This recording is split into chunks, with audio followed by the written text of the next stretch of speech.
almost live. We're both live. We're both live. Cool. Hi everyone. Welcome to. That means that we haven't actually thought of a name for this yet, have we? I'll tell you what. If you're watching the video version, I'd like to think we would have decided what this would be called by the time it comes out. So you would have seen that. But yeah, this is our first podcast. Right? Yeah. This feels really weird. Like it really does. Because I've seen I guess you have as well. When you watch people and they make it seem so chill, and then we're like, yeah, we want to do a podcast. And now that I'm sat here, I'm like, oh, we're doing a podcast. What do we do? What? Well, I guess for anyone, this is mainly going to friends, I guess, first. So I think you all know who we are, but for anyone who doesn't, I'm Adam Martin. I'm an actor, general doer of things, and as you said earlier, general human being. So yeah, that's me. What about yourself? I'm also a general human being. I do identify as that. Cool. That was a bit of a joke there. Don't get angry about that. Well, they might get angry about some things we talk about. So. But no, my name's Ellis. I work with him. Hey. That's what we do. I'm still a student, and I do music technology, sound technology. Same sort of gist. Yeah, and we're sunny old Liverpool. Yeah, it's nice and sunny. It was pissing it down earlier though, so this is nice. And we were supposed to have a fire drill here, and then they were like, "It's raining." Let's not bother. Oh, that's good. I would have shouted if I turned up outside in the taxi and then everyone's running out. I would have thought, "Oh, what's going on?" But the worst. We had one at 4 a.m. No, it wasn't a drill. An actual fire. The fire alarm started going off. Yeah, and it's happened before at that time where it was an actual fire because the fire brigade turned up and they were like, someone in one of the flats has put a carrier bag on the stove and set it on fire and then threw it on top of a cupboard. So it wasn't accidental. We were like, what's going on there? But then this one went off a few weeks back, and we were there. Went outside. Security guards were like, I don't know what I'm doing. I don't know how to turn it off. There's not really a fire. And so it went on for about an hour. And as I went to go back to sleep, I was like, I thought in my head, I was like, wouldn't it be really funny if that went back off? Second thought, man. Straight off. This is the problem when you live in because I did it as well when I lived in student accommodation. You are at the mercy of idiots, quite frankly. Sometimes you are because, like you said, if some idiot does that, you can't do anything. You're triggered to it as well. So yeah.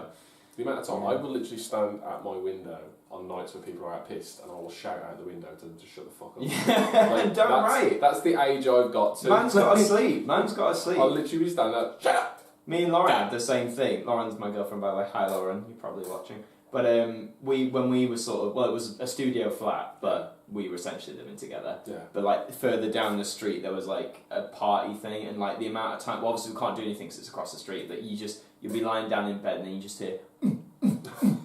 When you just get a pulsing bass line, and it's just normally I'm up for that, but when it's 3 a.m. and I'm tired, absolutely not. Yeah. So I know the feeling. That's my flatmate's pre-drinking. That is just nonsense music.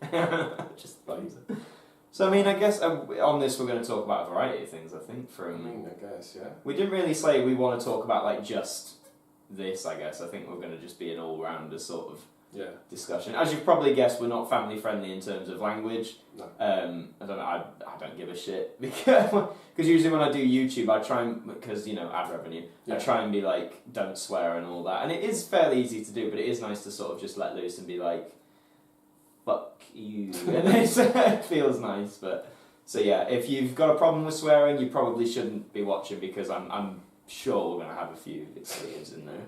Maybe just a few. Yeah. So first, just because it was in my head, do you want to talk about the Spider-Man I knew it was Far From Home trailer? Was Ellis messaged me yesterday. We planned to do this for a few days, but Yeah. Ellis messaged me yesterday saying, I know what we're going to talk about, and he sent me the link to the Far From Home trailer, and I was like, this is the perfect thing to open with. So, Oh yeah. So, breaking things already, what did you think? Well, I am more excited for that than I am for Avengers. Really? I am. See, it was a good trailer. Yeah. And let's face it, we all knew Peter Parker was not dead. If you haven't seen you've all seen Infinity War. Yeah. Peter Parker at the minute is dead, or he's been clicked and sent to the Shadow Realm or whatever, I don't know. But we all knew he was coming back, so that didn't bother me. The only thing that bothered me slightly is they showed Nick Fury. Now, as far as we know at the minute, Nick Fury again has been dusted away. and I'm sure we would have seen him in Endgame, or I think we're going to see him in Endgame. Yeah. But out of all like the Avengers characters, not just the heroes, I thought personally Nick Fury may be one that might have like exited the MCU, whether he dies or do you know what I mean? Because like they're saying, a lot of Phase 1 characters are going, and I thought that could extend to Nick Fury as well. But the fact they've just shown him, I'm kind of like, oh well, okay, so no matter what happens to him in Endgame, it's like, oh, but it's alright because he's in Far From Home. But what if Far From Home isn't after Infinity War, is what people are saying. Interesting. Yeah. So you mean like before? Or it's got to be before. When I saw people talk about it, I thought, think about the scene in Infinity War, they're on like a school bus, going over like a big bridge or something. They might be coming like back from an airport. Oh, right. Like they might have just been on this trip and then they get back for Infinity War. That's cool. So that's a possibility. But then also people are saying Tony Stark wasn't in the trailer. No, he wasn't. Maybe he's dead. Maybe he's dead. So, but that does make sense as well. But I'm guessing like, because at the end of Endgame, it's like it's the start of Phase 4, and it's like we want to do, I guess, like a clean slate with everything. To me, I get what you're saying. That does make sense. Like it could be before Infinity War. Yeah. But they've hammered in like it's going to be like new Avengers, the younger Avengers, whatever. Yeah. So to me, if you want that fresh start, it wouldn't then make sense to start off with a movie that is technically set in Phase 3, if that makes sense. That might be a very loose connection. I do get what you're saying. But I just think if I was a producer, I'd be like, if I want a fresh start, I can have ties to the past, but I'm not going to set it before the end of the phase. I don't know. So and also one thing I wanted to ask you is, do you think? I think both Endgame and Far From Home as well, could they be doing what Homecoming and Infinity War did and be lying to us in their trailers? Oh, because 100%. In Homecoming, was it you had that shot where he's swinging in Iron Man's final sight? That never happened. Yeah. And was it in Infinity War? It was the Wakanda battle and Hulk's in there. So is there any point that you can remember of like Endgame or Far From Home where you think that could be a lie? I have a feeling that the stinger at the end with Ant-Man being like, hey, let me in, I think that might be a complete ruse. Yeah. Because people are going, oh, they've given that away. He's fine. Like, what the hell? Yeah, because he by the end of Ant-Man, he's stuck in the quantum realm, isn't he? Yeah. So, like, I don't see him getting out of that easily and then just turning up. Because they've said as well, the only stuff they'll show in trailers is the first 15 to 20 minutes of the film. They won't show for films going forward. No, just for Endgame. Oh, just for Endgame. So nothing you saw in that trailer or anything going forward will be past 20 minutes of the start of the film. I think that's a decent move, though. Just for, definitely. Yeah. But I'm like, is it going to be like, the film starts and then Ant-Man's like, oh, I'm out. I did it. It'd be a bit weird for that to happen. So if that scene happens in the first 20 minutes, I don't know. So I feel that might be a bit of a... Just going on to Ant-Man and the Wasp for a second, that whole end scene where he then gets like stuck in the quantum realm again, part of me couldn't, I know it's for dramatic tension, but part of me couldn't help but think, why doesn't he just do what he did in the first movie, get out one of the make big discs, or whatever they were called. Honestly, that was, as soon as I saw that the others were dust, and he was like, guys, I was like, oh, all he's gonna whip out a thing, he's gonna whip his cock out, he's gonna helicopter back up. If I put it this... remember, that is what Michael Douglas did to get back out. Exactly, he whipped his cock out and he whirled it up. And with that, demonetised. If this goes on YouTube, demonetised. Oh, who gives a shit? But yeah, do you know what I mean? I thought the end of that scene would be, he would actually got back out and then realised they're all dust. Yeah. The fact they left it there, I don't know, that was the first thing that popped in my head. I was like, why doesn't he just have a big... did they have a name? I just called them like the big discs because that's what they did. I think they did. They had some sort of name, but... You know, the blue ones? Yeah. I thought, why doesn't he just do that? Because that makes... he did it once, so just do it again. And they'll probably make up some reason like, oh, I don't have any. It's like, well, surely if ever you're going into the quantum realm, you need to account for the fact that this could happen again. But I watched it recently, actually, Ant-Man and the Wasp over Christmas, because I didn't see it in the cinema. I loved it. Yeah, it was fun. Yeah. I think I prefer the first Ant-Man. Yeah. There were some elements of Ant-Man and the Wasp I thought, similar with like Deadpool 2, I was like, it's fun, but I feel like you are just doing it again. Yeah. Like it was nice to see, what's his friend's name, like the dodgy guy who runs the business. I know it's escaping me now. You know the guy I mean, though. Yeah. I like how they did another scene. So I was at this club, and then someone said that was nice, but is his real name like Michael Pena? I think his name is something like that. Ruiz. Ruiz is the name, Is yeah. it? Is it Ruiz? It's something like that. I can't remember. But that character, yeah, there were just certain moments where I was like, okay, I feel like you are just doing that because, oh, we did this in the first one and people really liked it, so we'll do it again. But no, it's still fun. It wasn't a bad movie, but I think it always had a hard job because it followed Infinity War, and I know it takes place before, but you can't... Yeah. How do you follow up from that? Like, everyone's dead, so... It's a mad one, like, I think the Ant-Man 1 compared to Ant-Man and the Wasp, I definitely prefer it. Yeah. Mostly because of the Edgar Wright stuff. Cool. And I wish he stayed directing it because it would have been way better. Doesn't everyone say like, oh, I want to see Edgar Wright's Ant-Man and stuff but like that? I mean, a lot of it still was his stuff. Yeah, well, it was same concept and... But, and like some of the, I don't know, a lot of the fight scenes were, like the whole thing... Oh, like, they retained it, did they? Yeah, so okay. you know like when like, they're fighting on like the train track and it's like that big scene of like, and he's like, oh, he's about to get hit by Thomas the Tank Engine, but then it like zooms out and it's a train falling off a set. Like that sort of stuff was supposedly his. Oh, okay. And you can sort of tell with him sort of humour. It's more like British humour as well, like Thomas. Yeah. I know it's in America, but like Thomas, it seems more of a British style, I guess. Yeah.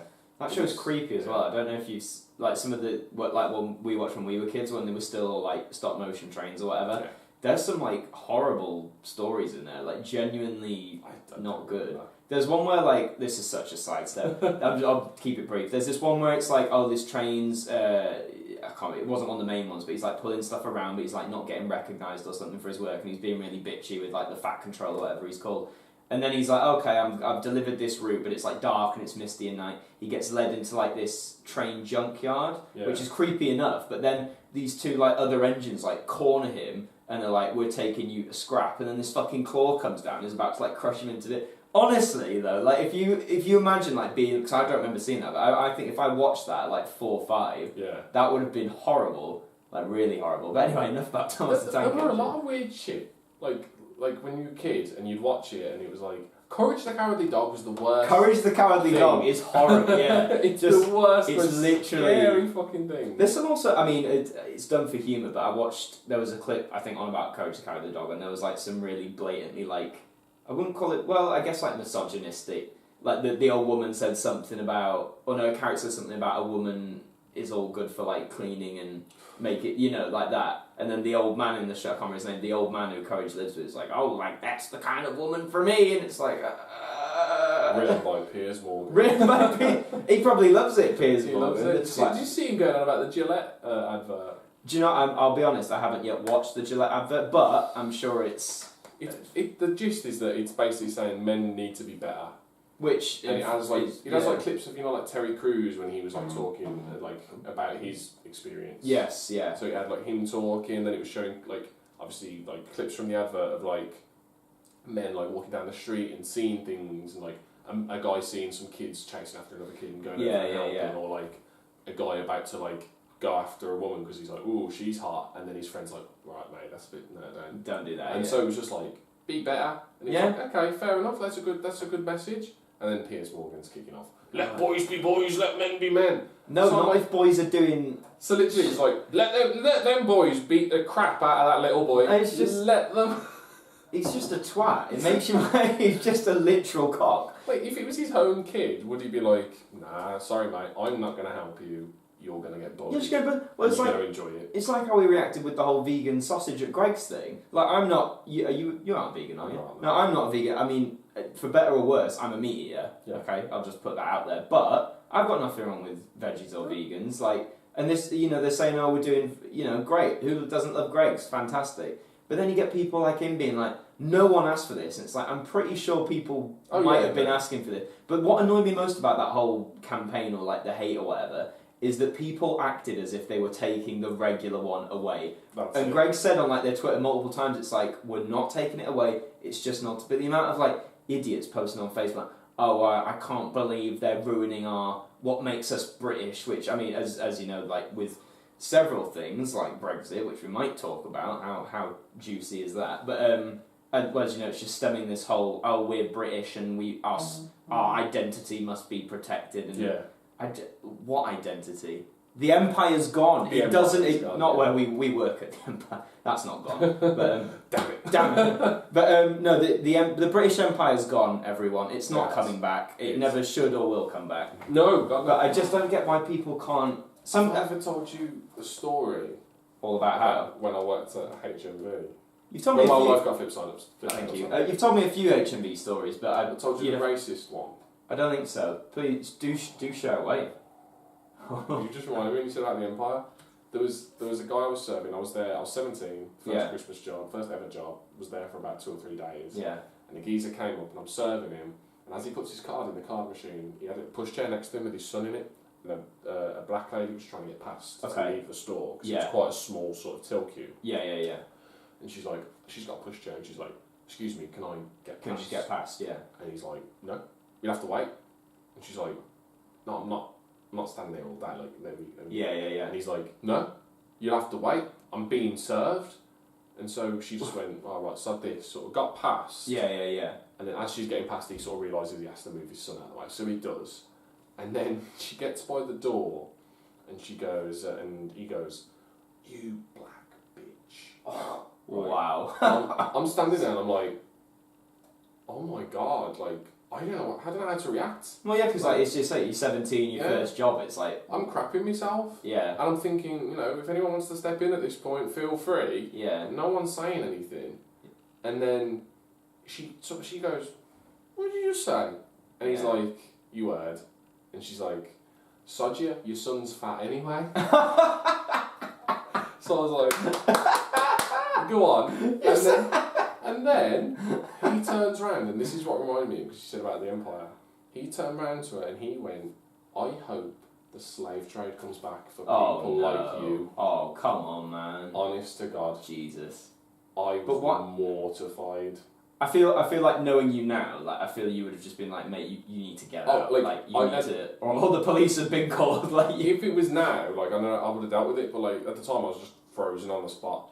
No, I know what to do.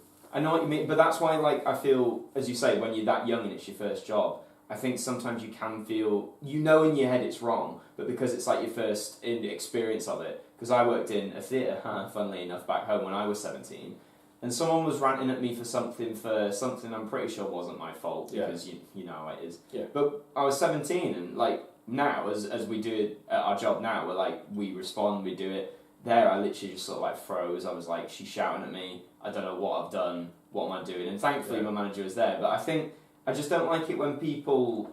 I get when people like us, we've had experience, we're clearly old enough and we're not doing anything, that's our fault. But I think with what is essentially kids who are clearly new to the job,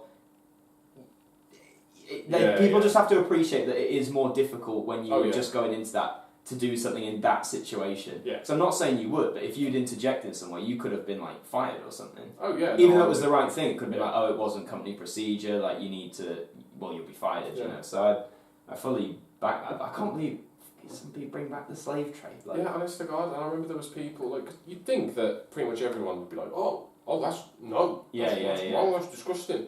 And one of the full-time members of staff did step in at that point and then say, when I was just sort of like, what the hell? And she was like, right, you can get out, like, blah, blah, blah. Yeah.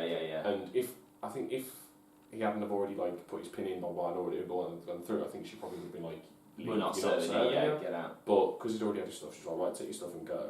Yeah. But then someone else had witnessed it and afterwards was going, she shouldn't have said that, it's none of her business, she can't say that, people have opinions. And I was like... Well, you shouldn't say that there's a slave trade. Like, people can have opinions, but those opinions can be wrong. Yeah, very much so. And you don't have to listen to them. No, you don't. So, but just picking up on you worked at HMV, like, what do you think about this whole HMV's in trouble again? Doesn't surprise me. No. Were you there when it was first in trouble? Wasn't that like 5 years ago or something? Not long after. Not long after. Was that like when they were technically rescued? Yeah. Right, Yeah, so I remember like we weren't taking gift cards when I was first there. Oh, not even... Because there was that whole controversy of like people got gift cards for Christmas and then they couldn't use it. Yeah. We're not taking them and shit like that. I think I was one of them. So at the time. But yeah, and so dealing with that was fun. Yeah. They kept extra staff on because of like the amount of people kicking off and like we were there a few extra weeks. Yeah.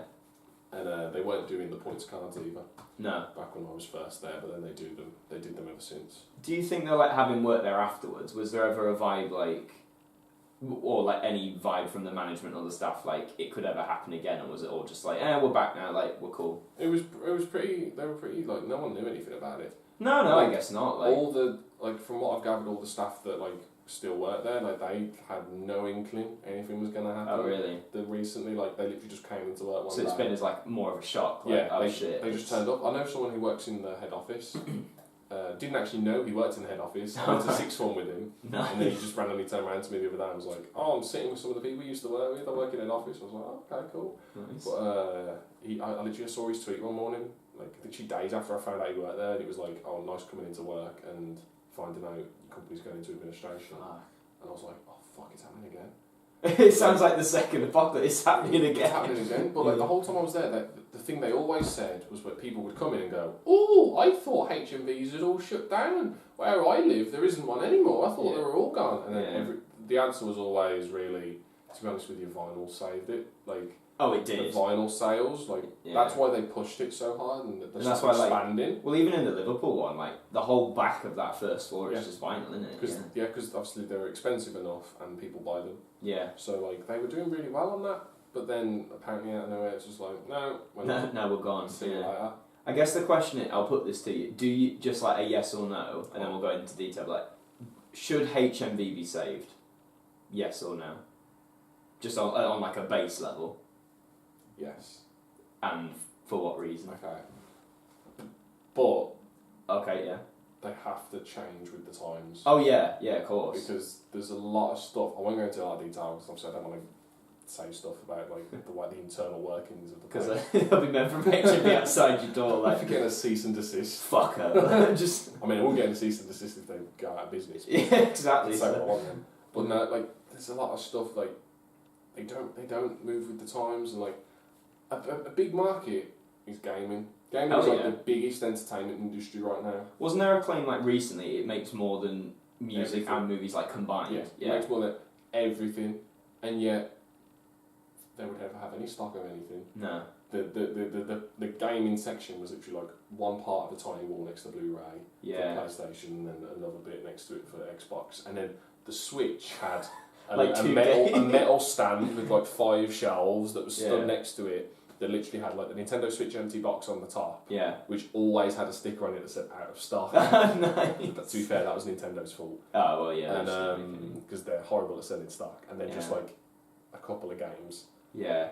And then you'd look at it, and they said to me when I started there, they were like, to be honest, we haven't actually got anyone who's specifically in charge of games. So they're just sort of there. You can be on it. They're like, you can do tech and games. Cool, and like, sort out the pricing when everything changes every week and blah blah blah. Yeah. And it was ridiculous. Like they a lot of stuff they didn't have in stock. Yeah. Like you should see it now at the one in Liverpool. Like it's one wall. Yeah. And like you've got 2 rows of PS4, 2 rows of Xbox. The Switch, I think there's like 2 games, like literally 2 games, which is abysmal. Yeah. But yeah, it's just, as you say, they just haven't grown to it. They haven't gone with gaming. They could do a lot more with that. I mean, to be fair though, even with that game, like I've been in trouble at a couple of points. Oh, have they? Yeah, the stores. It's the stores like because they've got different things with games. So they've got like their like Belong arenas, I think they're called. Yeah. Esports, and they've got Insomnia, like multiplayer and all that. They're doing okay with all that, but I have read that the stores, sort of, because physical sales aren't doing well. They're not doing too good, but. This is the thing about HMV, like I can't think of anything that specifically that I'm like, right, if they do that, they'll be fine, but it'd be a shame to see them go. Yeah. I'm sort of similar vein to you, like it'd be nice to save them just because of like the history and what it offers as well, because if that goes, like, for those of us who do like buying physical media, it's like that's a massive gap then on where to go, but also it's like you say, I think whatever they did, I can't see a time where they won't be in trouble again. Yeah. Unless we unless we all reject streaming and like no, we're going back to physical. But I don't think that's gonna. Well, it's not gonna happen. I think it will happen at some point. I think as you saw with like the vinyl thing, I think it's people missed owning music. Yeah. And I just don't think that's worked for vinyl. It hasn't happened yet for movies like on DVD, Blu-ray, whatever. Yeah. Because more people are streaming and all that sort of stuff and. Same for games, like I mean, as you know, and like I think you've got games up there. I like having physical games, but I only try and do digital games like if it is digital only. Yeah. If there's a physical, call me stupid, but even if it's like a bit more money, it's like if I feel it's worth it, I'll get the physical edition, 100%, because then it's there and you own it as well. Wasn't there that whole debate with, I think it was Bruce Willis, don't know if you had it with his iTunes? About like, are you talking about not owning songs, you're just licensing them? Pretty much. Yeah. Because it was like he has like a 10,000 song iTunes library or something, and he wanted to put it in his will for his kids. But then Apple were like, no, you can't do that because you don't own the song, and he had a massive... I don't know if he's fighting the case or if he's won it, but that was a huge eye-opener for people. It's like, oh wait, so I've paid for it, but I don't own it. Well, they say the same with games though now, even physical what? ones. Even... That you're essentially just licensing it, and you don't own it. That's why, like, there's a big thing about, like, some places don't like modding games, some places don't like you like doing anything with it. Yeah, sure. It's not yours, they kind of see it as, but it's like, it is though, because I paid for it. But if someone came to your house and was like, oh, you don't own this game anymore, like, give it back, I'd just be like, no. It's just like... Imagine. If anyone was to do that, it'd be EA. Oh, EA, yeah, EA, or EA. Activision, and Activision would follow. They're going to go out of business soon. Do you think so? Their stock is plummeting. Which one's EA's Battlefield? Yeah. Yeah. Did you know about Bungie? Oh yeah, Bungie's. Bungie's split from Activision. Oh right. And obviously Activision's been publishing Destiny, and recently Bungie's left, and they're publishing on their own. They've got no Activision now. Yeah. They've kept the rights to Destiny, and apparently the people in the office at Bungie have come out and said that when the news was announced to them, they were popping champagne. They were loving it. Yeah. And good on them, because Activision is horrible. No, and EA with the whole... Well, I'm sure people who into gaming know, but like the whole Battlefield 5, well, that didn't do very well at all. Because what was the response to like E3? Someone was like, oh, but what if...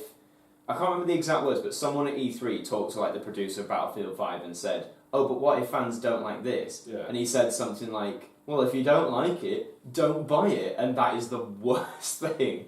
Because people don't like EA anyway, and if someone from EA is telling them don't buy it, they won't fucking buy it. Well, there's always been like a big Battlefield community of people being like, it's better than Call of Duty.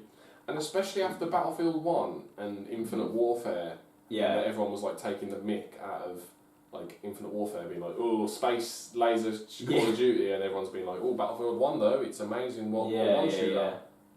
And then it's sort of like, it hasn't sort of flipped because people have still been a bit like, oh, COD's sort of a bit iffy this year, but nobody played Battlefield 5. No. As far as I'm aware. I mean, it's not official, but I don't think anyone played it. I don't even think the developers played it. I remember seeing it in-game, like I think 1 week after it came out, it was down from 60 to 30. Sounds like full 76. I mean, I just didn't even... I saw that, I watched one review and was like, yeah. I mean, I'm not really a Fallout guy anyway. Yeah. I was more curious because my brother, if you're watching, hello, he's into it. But again, he didn't like it. I think he knew it was a bit of a mess. But that thing with COD though, like I must say, like I mean, let's face it, we all sort of grew up with a bit of Call of Duty. Like my first one, I remember the first Modern Warfare coming out, but I didn't have an Xbox 360 or PS3, so I didn't play it at that time. My first one really was World at War. Yeah. But on the Wii. Same. Oh. Got you out, didn't it? Oh no.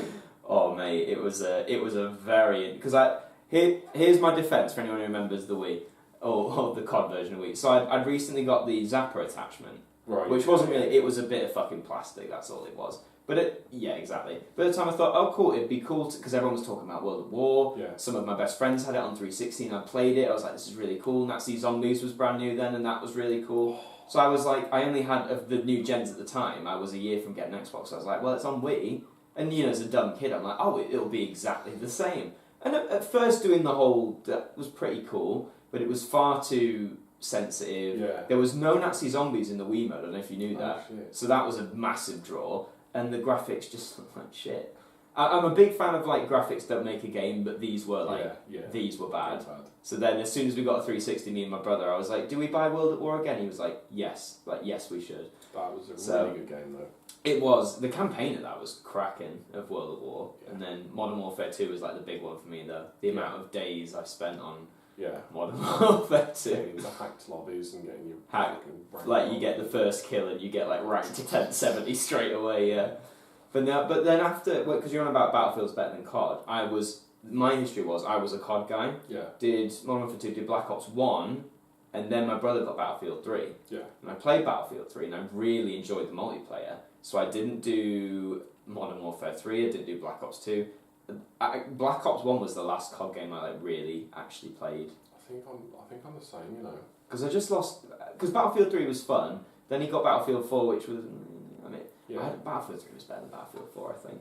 But then, I'm just not really an FPS guy anymore. I think gamers sometimes have, like, phases, and they just... It sounds daft, but, like, it's this whole Fortnite craze. Like, that'll be gone soon. I hope it is. I compare Fortnite to what Modern Warfare 2 was to me. I was on it all the time. It was like life. Where you went to school, that's all you talked about. You watched YouTube videos on it.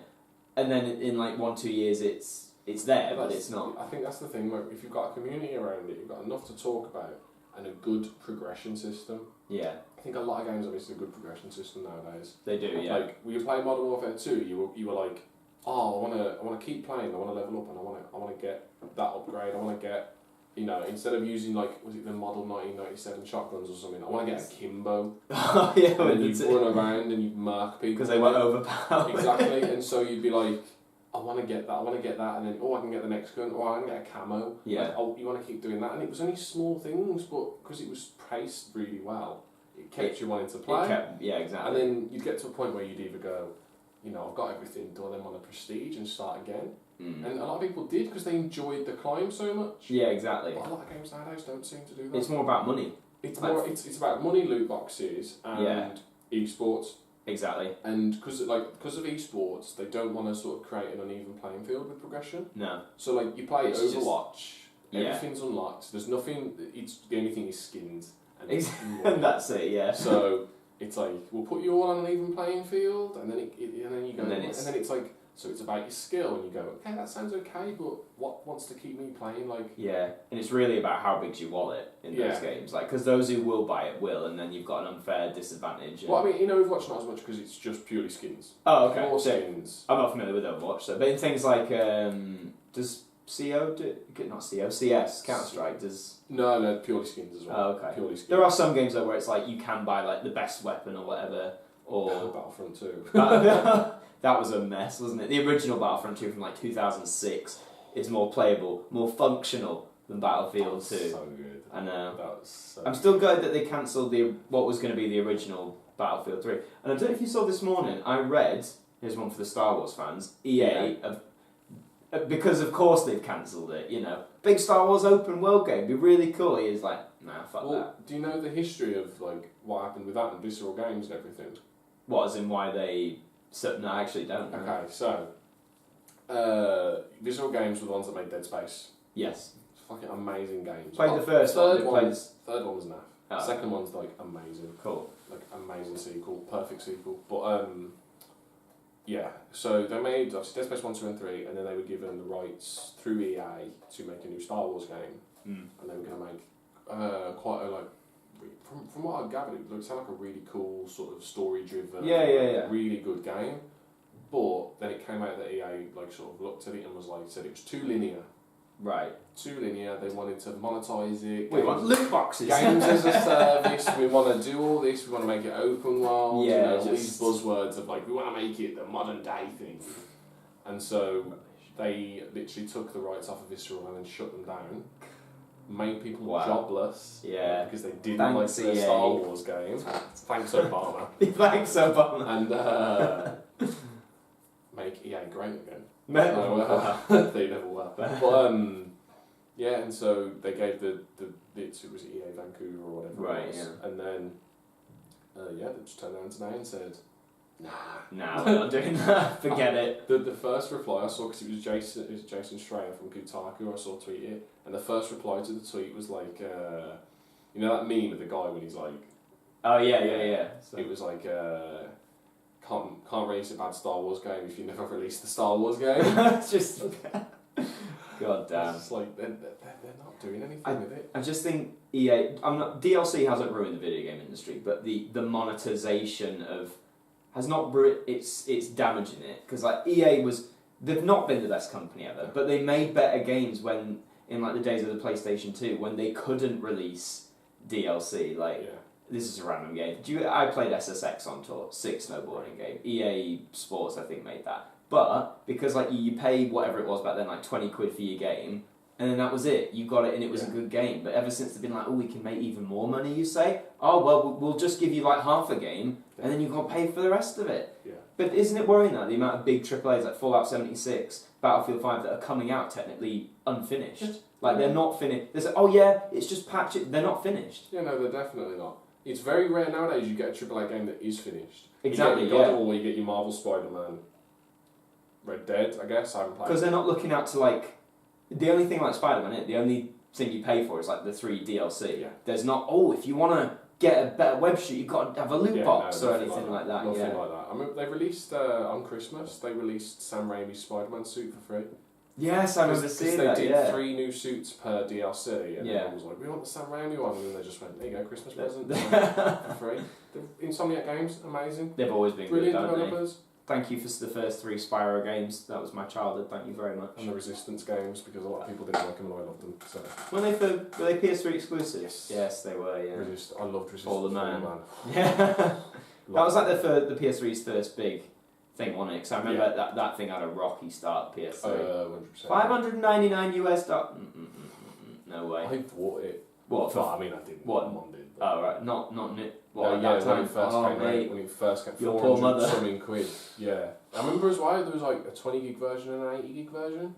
Oh yeah. I only went for the 20. But I guess even then, 20 gigs back in like 2006 was like that was a lot. It came with a Blu-ray because obviously Blu-ray was new at that point. It was. That's the point. Yeah. It came with Spider-Man 3 on Blu-ray. Oh yeah. And if that isn't a good deal, I don't know what is. Yeah. But no, it was obviously really expensive. Yeah. Not worth. But I remember, I swear they said to me, I might be getting this wrong, but I swear they said there was the 2 versions of the PlayStation.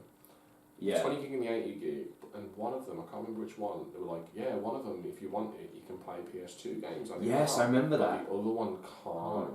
I was like, just because it's got more storage space, it means it can't play like PS2. What? Like? Yeah, it just didn't. I was really confused. I was like, maybe like back in the day, I just sort of took it as okay. Yeah. Like thinking about it now, I'm like, was the emulator like really big in size, or I thought. I mean, I could be wrong, but didn't they in like that model that could do it? Didn't they just take like the innards of a PS2 and then like stuffed it in with the PS3? I remember reading that somewhere, so they literally just shoved it in. But yeah, it was mad. I remember I bought because my PS3 got stolen. To be fair, it stopped working and then we got burgled, and so I took it. Oh shit, man! Sodgers, you took a broke PS3. They did tell me Xbox 360 there, which I was really mad about. Twats. But remember a couple of years ago, before they released the Kingdom Hearts collection for PS4, before they even announced it, they released the collections on 2 different discs for PS3. And so I was like, banging, I don't have a PS3 anymore though. I know, I'll buy a PS3. So I bought like a PS3 for like 80 quid from CEX, bought the Kingdom Hearts games, and then not long after they're like, we're doing it on PS4 and it's all on one disc. Just like, I was like, thank you very much for wasting my money. No, I've sort of at home. I've literally got this like fat PS3 just sitting there gathering dust, doing nothing. I might get that off you actually, but also because I only have. I'm sorry, Lauren. Only because as we talked about before we started the podcast, I'm a big DVD guy. Haven't really adapted to Blu-rays. However, there are 1 or 2 movies that I own for various collections that were Blu-ray only. Oh right. So I own the Blu-ray, but I got no way to play them. So maybe I'll have a check. So I might take it because if it still plays Blu-rays, then I might. I'll have to give it a whirl to see if it of course. Just I was using it as like a footrest. Literally, it's a good size for it, though, isn't it? Like my desk, like it had like a shelf sort of randomly there. Yeah. That I'd always put my feet on, and then because I had nowhere in my smallest room to store my PS3 when I went using it, I was like, I'll put it on there, and I was just sort of like, okay, I'll just put it. Whatever works. But I think the bottom line is gaming industry. You need to be better. Needs to be better on a whole. Just don't. I know you like money. Money's very nice. We all like money. But you need. I think that you can do DLC. There's nothing wrong with DLC, and there's nothing wrong with the loot box concept. But I think it's the way they're. Yeah. Well, actually, I don't know about if I do agree with that myself. But do you know what I mean? I just think it's a tough one. DLC on itself, like Spider-Man. Here's 3 packages. They're £8 each. Whatever. Cool. Even if they just kept doing that for like years, that's cool because you know what you're getting. But this whole idea of it's basically bringing, gambling into video games, but like not as a subtle part of it. It's like the main. Yeah. Like you want to do well, you gotta pay money. Yeah. And I don't like that. Yeah, no, like I think that there's a sort of argument, sort of for microtransactions, but like like League of Legends, you want a skin instead of like Overwatch, you want a skin, you have to get a loot box and then you have a random chance. Yeah. And you can also get duplicates, which means.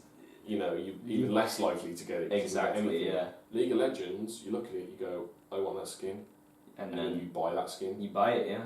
I mean, and then that's that. It. That's yeah, it. You've got that's the skin. literally it. I mean, it's a bit annoying because you don't actually just like buy the skin with money. You have to like buy. It's a whole like buy their currency and then spend the currency, and so you might have to put on a few quid more than you actually need. Yeah. But at the same time, it's a bit, you know, it's a lot easier because a lot of the arguments is, well, we do microtransactions and loot boxes and stuff because a lot of people don't have the time to unlock it themselves, and a lot of the time they don't even give you the option to unlock it through gameplay. But then obviously. It's a lot faster for them if they just buy it. Yeah, it's just and probably a lot cheaper. Yeah, but I think the only way we're going to do it is if people stop doing it, and sadly there's not enough people who won't want to stop. So all the kids. We're the problem. We're the problem. Yeah, credit card stuff. Oh well, I ain't the bloody problem. No, yeah. I ain't buying any of that crap. Not me. I ain't got the money to do that. Christ. I just thought a completely separate topic. Okay. So I've just thought as well, for anyone who's watching or listening, I think when we post it, I might include like timestamps. So for those who maybe aren't that bothered about the gaming stuff, it's like, oh, if you skip to here, here's like the next topic. Yeah. But, so here's the thing, random. This is something we haven't discussed. I'm a big fan of Michael Jackson's music. Okay. I admire him a lot for his artistry, for his talent, what he did for the music industry, etc. And every now and then I go back and I see like documentaries on him and all that sort of stuff, and I recently watched one of them. Now, of course, when we all discuss Michael Jackson, inevitably there's the whole nonce accusations, right, you know. Now, when I was younger, I was very much one of those like sort of blind fans, like, oh, there's no way, blah blah blah blah blah. And now watching these, I'm like, I'm not like that anymore, but I try and look at it like reasonably, because let's face it, I'm thinking more about, because I don't feel there was 2 accusations he had in his life. The first one didn't really go anywhere. The second one was the big one. He went to trial. He got not guilty on all the counts from the jury. But of course, we don't know what went on in there, what happened behind the scenes. So I just wanted to put this to you, just 'cause I'm curious how other people are. So again, like we did with the HMV thing, just as a base question first, do you think Michael Jackson did things to kids, like yes or no? Do you think, personally? I want to say no. Yeah. I want to say no. Is there something sort of pulling, like... Because there's always that thing, when there's accusations, you always like want to say, especially like nowadays, you want to, like, people say, you make an accusation, you go, okay, we believe you. Yeah.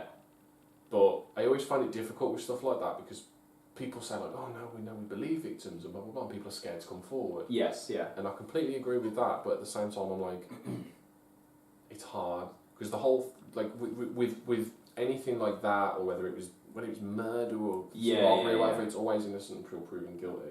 So it's always difficult to say, oh, you know, you've definitely done it wrong because someone said you had. Yeah. So like, and obviously with it going to court and getting not guilty and blah blah blah, Yeah. I've heard a lot of people over the years and saying like, oh no, it was, you know, it's been thrown out. Or like, oh, he bribed the judge, or like... you hear a lot of stuff and you're like, and people go, well, he's famous, and so people were like less inclined to say he was guilty, and people loved him. But then, and so every part of me I'm like, no, he got thrown out, you know, he's innocent. Yeah. But still the accusation. Yeah. So at the same time, you want to go, I don't know. Because one thing when I was rewatching it, as like, I guess, a more mature fan, I was like, okay, they've said he's not guilty, but he didn't help himself. Yeah. Like, you see footage from like years gone by. Not all the footage, like there's some like nicer stuff, but just sometimes the way he interacts with children, it doesn't help the cause when people are saying, do you know what, he did this, and it's I don't want to compare it, but it's sort of like the whole, you know when Jimmy Savile happened? Obviously he wasn't, not my generation, but I remember speaking to older people who remember seeing him on the telly, and I said, oh, did you think this growing up? And they went, well, he was always a bit odd, but he was like, but then only after when it was accused, and then, you know, they're playing the clips where, oh, here's a moment where he's showing a bit more of his thingy side, and they go, well, do you know what? Watching it back now, it seems as if, do you know what I mean? There's just similar things like that, though, with the Michael Jackson case. And obviously, I don't know if he did or not. I wasn't there. I'd like, as you said, I'd like to trust the judge's approval, and I think I do still. But I am challenging it more, being like, well, but there is this and there is that. And also with the first case that didn't go to court, it was paid out as a settlement. Yeah. Now, the reasons were put forward that he was in the middle of a tour at the time, he wanted to finish the tour, it was causing him a lot of anxiety, he wasn't eating and all that, and he just wanted it out of his life. And you hear that, and I'm thinking, okay, I think if I felt like that, I'd probably just want to get it out of my life as well. But then part of me thinks, but if you are innocent and you're claiming you're innocent, then what's no harm of going to court and saying your piece? Again, I'm not saying that's an indictment, like, oh, well, he's definitely guilty of that one, then. But it's like, it just seems a bit odd to me. Like, why? Yeah, I'd move heaven and bloody earth if someone accused me of that, and I was like, I don't care what I'm going to. You'd be like, you're doing everything you can to, it's really weird.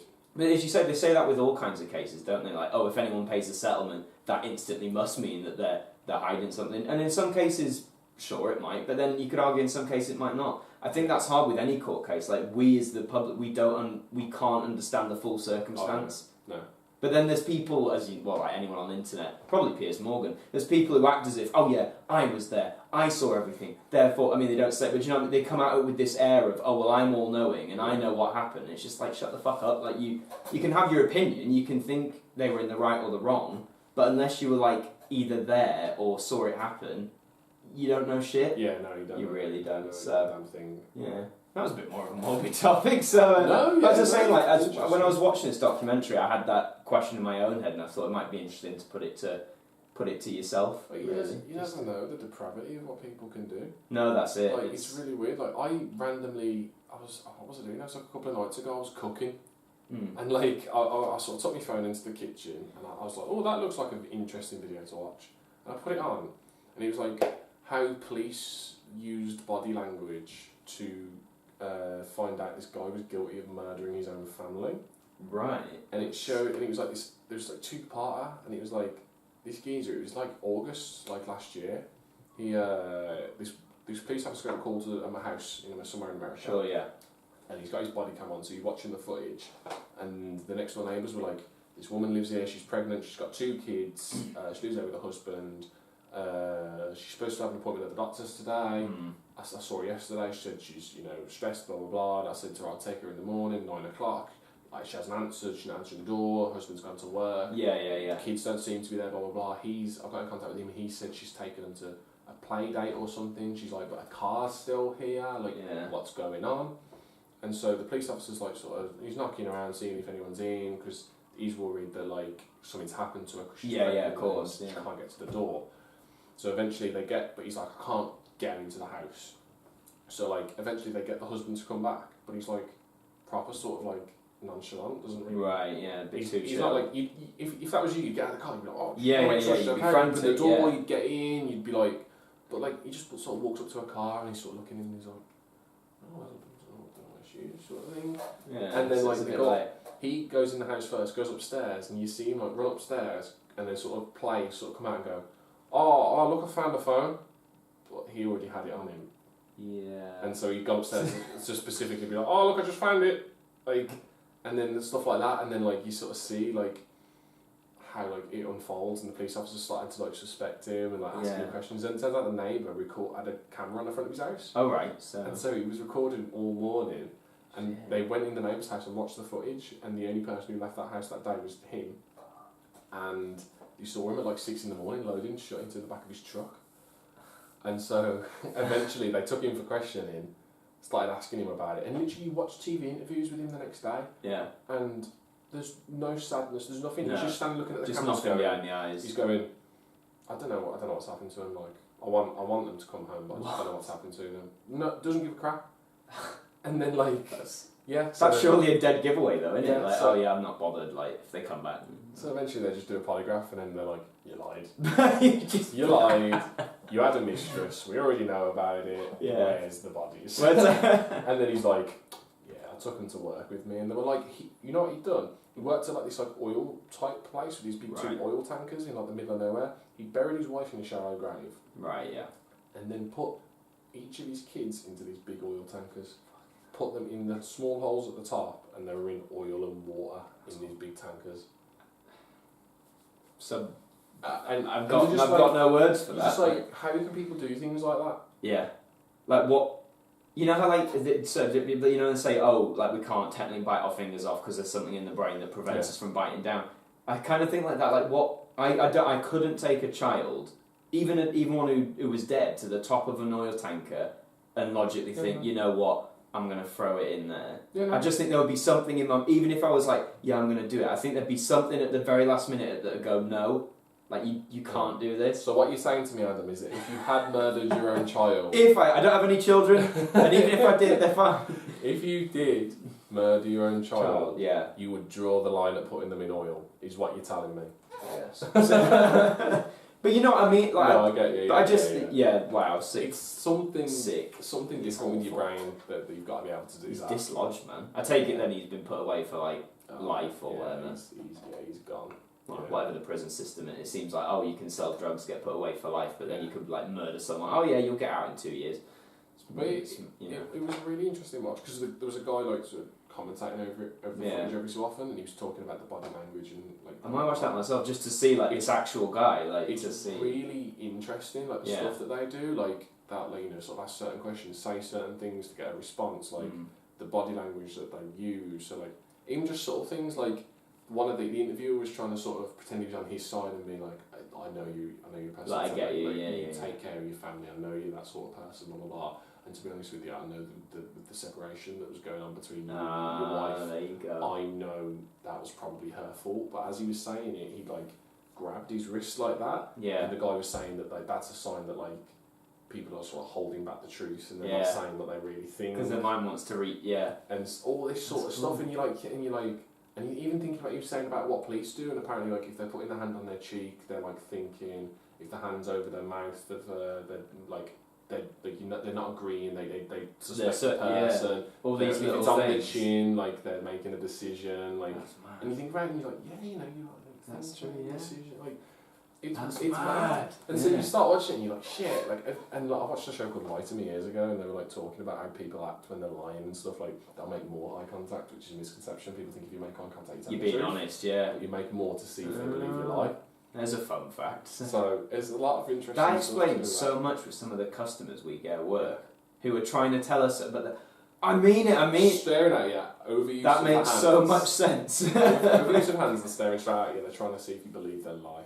I think we should just keep a polygraph at work, to be honest. Wouldn't that make life so much... You know, like the ones where, oh, he hit me, and obviously, like, unless we don't really know, we've got to take one word over the other. If we had a polygraph, we would solve that shit like that. I love how, like, the example was, oh, he hit me. People are thinking, they work in a theatre. Yeah, who's hitting people? You'd be surprised. I can't remember what show... We did have... It was someone, like, from behind, like, whack someone with... I can't remember what show that... It was in the upper bit somewhere. Yeah, I do remember that. Someone was like, "Oh, like I've just been hit round the head," and I can't remember what.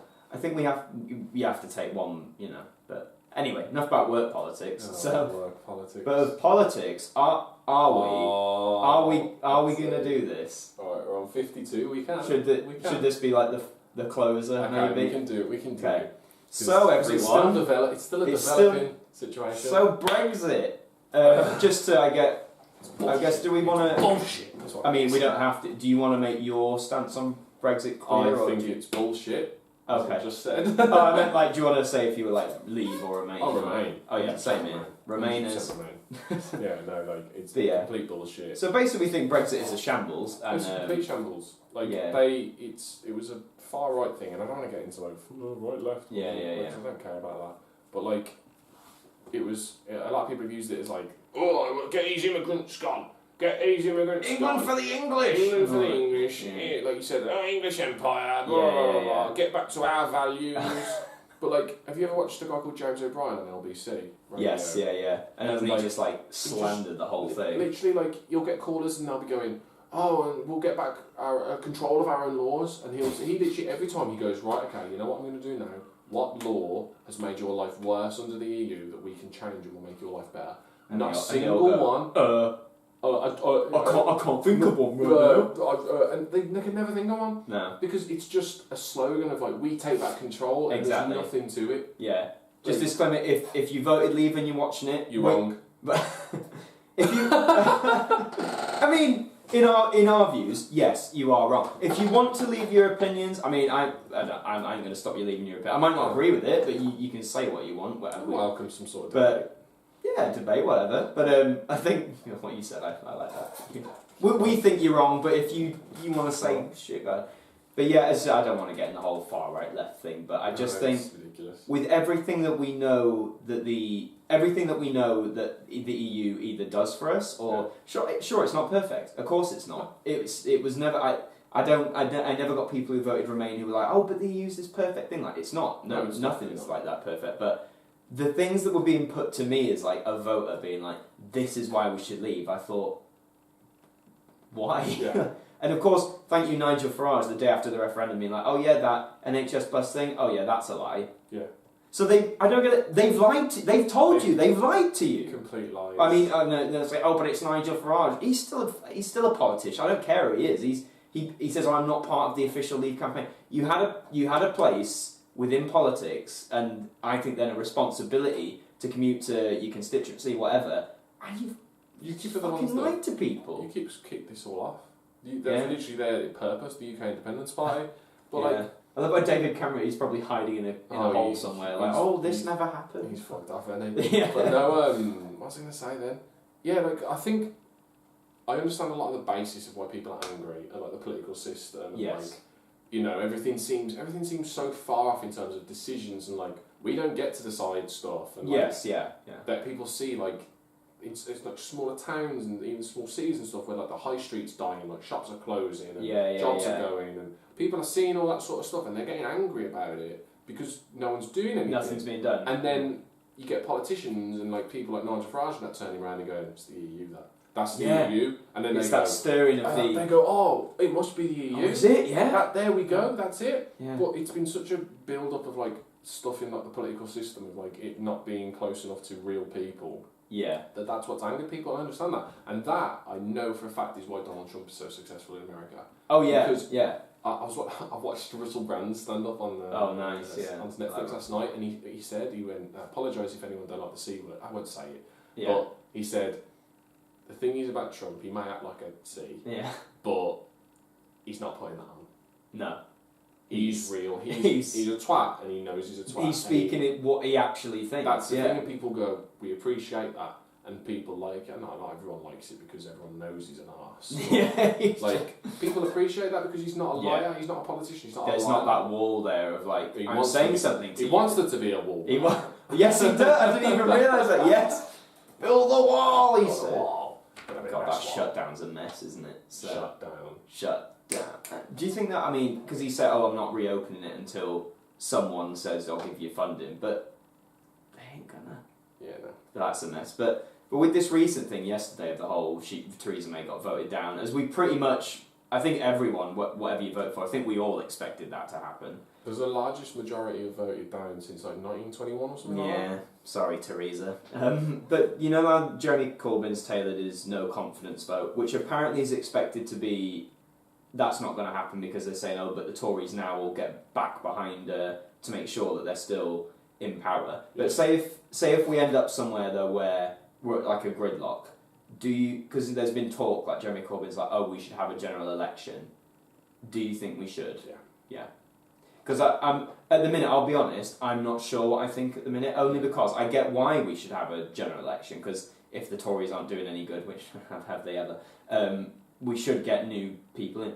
But just there's part of me that thinks that as the deadline, I know it can all be cancelled, but if the deadline of Brexit is looming in like 2 months, part of me just worries that if we are still going forward with Brexit, if they don't cancel it, if we have a general election and all that sort of stuff, is there going to be enough time to essentially change what Theresa set out? Because if not, then we're stuck. I think that's what I think. As I say, I'm not saying we should or we shouldn't. I'm a bit torn at the minute as to what I think should happen. I think a general election should it'd be a case of if it happens before we're supposed to be leaving, they'd have to extend Article 50.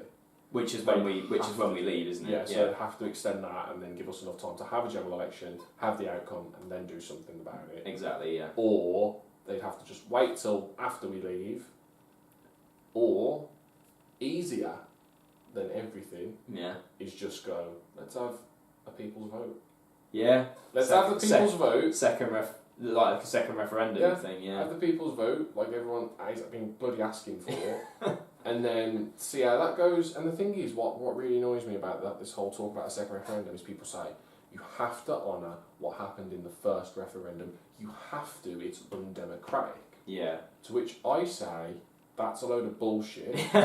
Because how can you vote on something you don't know about, and then years later when you know about exactly. it, not be given a decision? Exactly. Like, that's undemocratic. Yeah, and wasn't the first referendum like, when you like break down what the words were on the page, wasn't it like, do you think we should leave? Yeah. It wasn't, shall we? It's not binding by law. No, it was just, here's the public opinion of the time, but obviously, as you said, based on the fact they haven't been told. Admit that, I think on both sides, not everyone was told everything. I think it was worse on Leave, but people might argue a bias. But yeah, I think if it's do you think, sure you can say, oh, the majority think we should leave the EU, but that wasn't written as shall we? If it was that, then I'd get people's anger more saying, oh, but we actually voted to leave, we wanted to leave. Whereas you're voting to think if we should leave. Yeah. So yeah, I'm all for a second referendum. I think yeah. I just don't know if it will happen though, because I think the politicians, as you say, they shouldn't be. Yeah. But I think they are sort of a bit too. Oh, but if we do it, then the trust in Parliament. They seem to think we trust them. When have we ever trusted? They're like, oh, the parliamentary trust will be shattered. I'm like, I think you've already fucked this up a long time ago. But it's a tricky situation. Well, do you know what? To conclude this, if it happens, I'm just going to fuck off to Belgium or somewhere like that. You're not allowed. You're not allowed. Oh no! You're not allowed. Oh no, I can't. I've just got to pay for a visa. You got to, yeah. Well, you got to make sure you're accepted for one. Of course. I mean, I'd like to think, having lived in Belgium for a year and a half when I was really young, I'd like to think, hey, I'm coming back. It was a long holiday, 20 years, but yeah, but everyone in Europe's like, look, the British are coming. Look at this. Yeah, here they come. Here they come. Back their Here's one thing. This is to close it off. Okay. Say that happened, like people, mass exodus, people go to all sorts of, Britain's got all sorts of European countries. I'm not accusing Europe of anything, or Europeans, but do you think, based on this whole Brexit mess and how we've sort of, quite horribly, I think, presented ourselves as a country with very narrow views, do you think Britons who go to European places after Brexit would be discriminated against in some way? Or do you think as I'm saying, I'm not saying that would, I'd like to think they're better than that, but it's just a thought, like, because we've portrayed ourselves as being so, we are England, we are English, and I'm like, hey, we're going to come live with you, and it's like, oh, well, so much for England and the English. But I think, to be fair, to an extent, if anyone from England did move there or already lived there, I think the people there would sort of realise, like, okay, you aren't those people that want that's it, yeah. And so they'll be like, why would you want to come live in Germany if you're like, Britain for the British? Like, yeah, exactly. It don't make sense. But, like, I don't know, like, I think that the majority of people will just, they'll have a laugh and a joke about it. They already have. Yeah, it's like, what are you doing here when you... Yeah, but, like, they'll have a laugh and a joke about it, but at the same time, like, the only people that would be arseholes, like, again, they're far right in different countries. Yeah, like, exactly.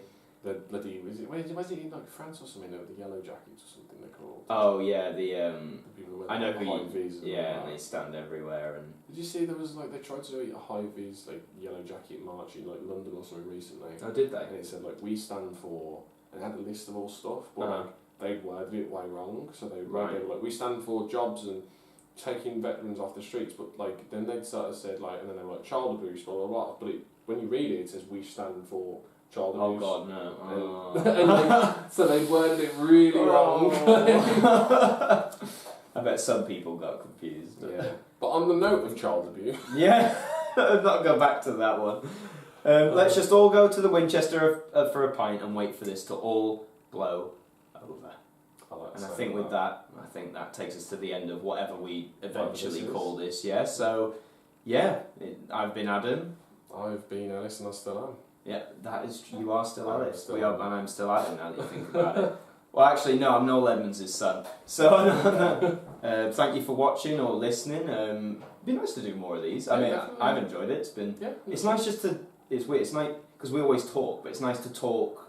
I don't even know I don't want to say with a purpose, but with the intent of talking, rather than and then sharing with other people. Yeah, but enough about self-reflecting. Yeah. Thank you very much, and you can comment if you want about what we've talked about. And goodbye.